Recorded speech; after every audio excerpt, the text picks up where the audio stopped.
All right, one more update before I fire this puppy up. I have the M unit mounted onto the frame where it's going to be. Started running the wires. So this thing is just slick.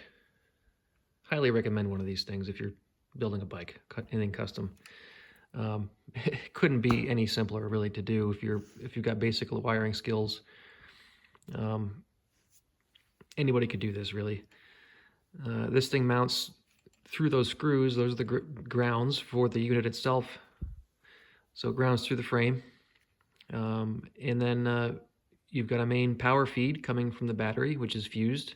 So this runs back to the battery. And there's a little fuse here, which is going to get mounted up onto the frame. And then basically you just have inputs, or or you can think of it as a request side. So these run through all the switches that you've got, and these request power from the unit. And then you have an output side. And all these wires, which they're not all there, but these are the positive feed to whatever component it's sending power to. So basically, I'll turn this on. I'm using the original ignition switch. So you hit this, and then the unit turns on. And then you see some lights. So there's not much being requested because there's nothing running, except it's requesting the ignition, which is always on anytime the key is on. But say I hit the horn, and the horn light will turn on the input and the output. And then you got a left and a right turn signal. That's working. And this thing is all programmable. It's pretty nice. Let me turn the ignition off. I got my main positive cable hooked up and running back to the battery. That's this one here, the big fat one.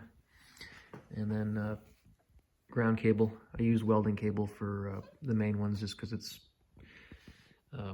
high quality, fine strand stuff, easy to work with.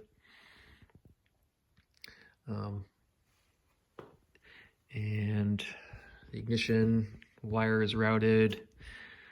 I have a boatload of leftover wiring from old classic GM cars I've wired in from kits from American Auto Wire, if you've ever heard of them. And I had a ton left over, and it's all labeled.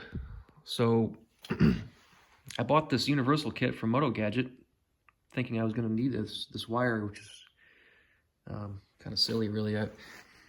Poking around, I actually found all this labeled stuff: headlight, high beam; headlight, low beam; left turn, right turn; horn. So I decided, why not just use that, and it'll make it easier for the next person. And 50 years from now, or whoever, how long after I'm gone, whoever takes the bike apart will look at the wiring and say, hey, that's pretty slick. Kudos. So I reused the original left switch unit here and just tapped into the wires coming out, because these were in freakishly good condition for a 50-year-old bike. Maybe somebody changed it, but I figured it'd be easier to splice into them than to try and replace those little tiny ring connectors in there. But what else did I do? I got functional brakes. I got the front brake hooked up and bled and functional. I got my my custom brake hoses mounted. I got the rear brake rebuilt and adjusted and functional. The battery's in.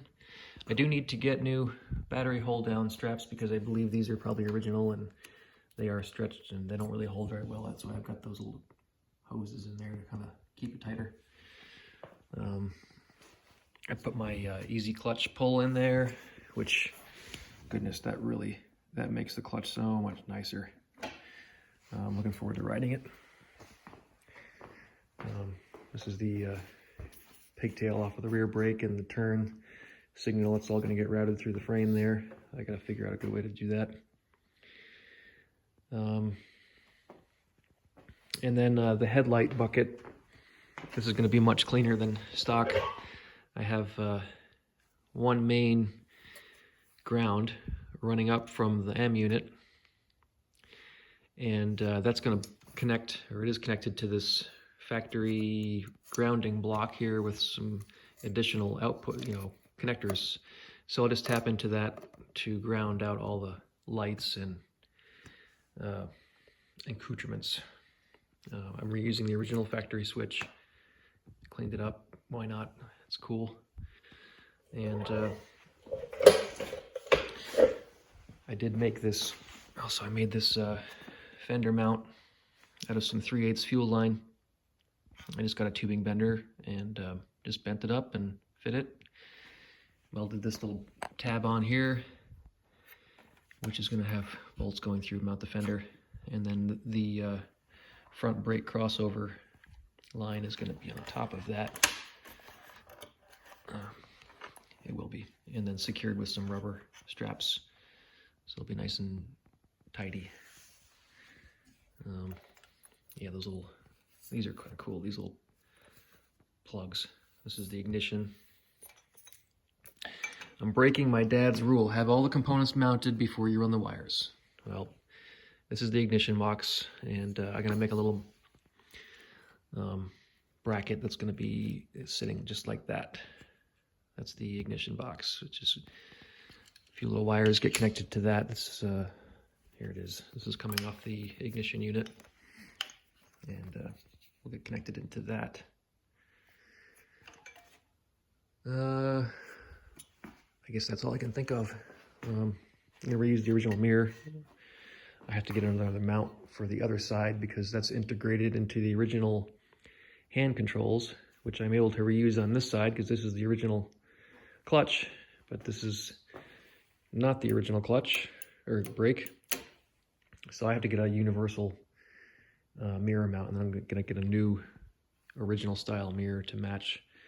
I just like the looks of the original mirrors. They look nice. They just fit the bike.